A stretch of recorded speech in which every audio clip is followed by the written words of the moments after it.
Fellas, first of all, now that it's coming home and more people are able to see this movie, how excited are you that we're going to get this expansion of this story being told to new people who weren't able to go to the theaters to go watch it? We were talking about what drew us into Disney as kids, and it was like having a VHS or a DVD that you would watch over and over again with your favorite classic. And for me, I love that. Like there are movies today that we still reference, like Bambi. Like I watched that so many times, and I think there's such a powerful connection that happens when it is in your home. I'm glad it was on the big screen, but now it gets to go home with everybody. Yeah, it sort of becomes part of your life, actually. I had my VHS was Little Mermaid, and I remember wearing that out, watching it over and over again, our favorite parts. So we can only be so lucky that people are doing that with Moana too. Exactly. Like I still have my old VHS tip of The Fox and the Hound Yeah. still to this day, and it means something to people. When they had the physical copy at home, and it stays from generation to generation. Your movie is becoming a generation to generation type of film now. With Moana 2 continuing it, we're seeing it everywhere. For little kids who are watching this and are seeing this and they want to be like you, what advice would you give them? Because like you've done so much in this realm already, and everybody wants to be you now. Thank you for saying that. It's very nice. I think it always comes down to following your passion. I wanted to make films when I was a very young kid, and I just kept trying, and I had incredible parents that helped me get there. I have an incredible family that supports me still. But it's really just following that thing you love. I don't know. No, you do have to follow a dream. And also, thematically, in the story we told with Moana, we wanted her to realize that she'll never stop discovering who she is and who we all are.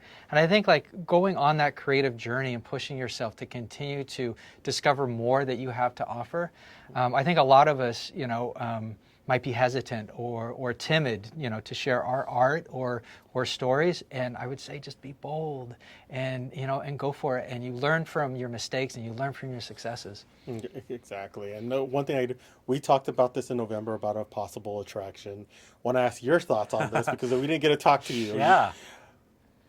There's plans of a Moana attraction coming to the parks, which would be huge for a lot of people to relive every single day. And it kind of cements your legacy to have an attraction out at the parks. What would that feel to you to bring this world into the theme parks? Well, the theme parks already, in a sense, have has Moana, like the walk around characters of Moana and Maui. It's so exciting to see our film and our characters take on a life in a different way. I'm open and happy about any of those things, including the live-action film that's going to be coming out. I think more Moana in the world is better. So honestly, all of those things would be incredible, and just to continue the love for these characters that we love so much. But I want to go on a water ride. Yeah, I definitely want to I want to go through all the different realms. I want to see the giant clam in Matangi and Maui. Yeah, I love it. Yeah.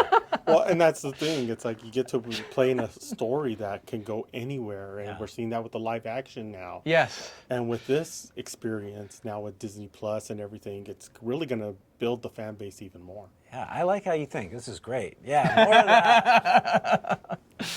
Well, that's pretty much a final question. One more thing before we leave. What can you tell the MUSE TV audience to get them to watch on Disney Plus? If they haven't seen it already, because it did well, make if you $1 billion. haven't seen it, or if you've already seen it, over 550 people worked on this film, and there are layers of detail, comedy, action, and humor everywhere. Like I want someone to count all the mud skippers for me. I think there are at least 30,000 in the whole film, but I'm not sure. I think the world of Moana is incredibly beautiful. Like it's so gorgeous, and I think it's every single one of those moments where the water is alive, where you're inside of a clam, and there's this incredible song. There's just so much visually. On top of everything Dave said, that is appealing about this film, and then really our characters are watching Moana go on a new journey and finding out more about herself, watching Maui sing a new song. I could go on. There's a lot to see. So, exactly. Thank you so much. I really appreciate it. Thank you. Yeah. No problem.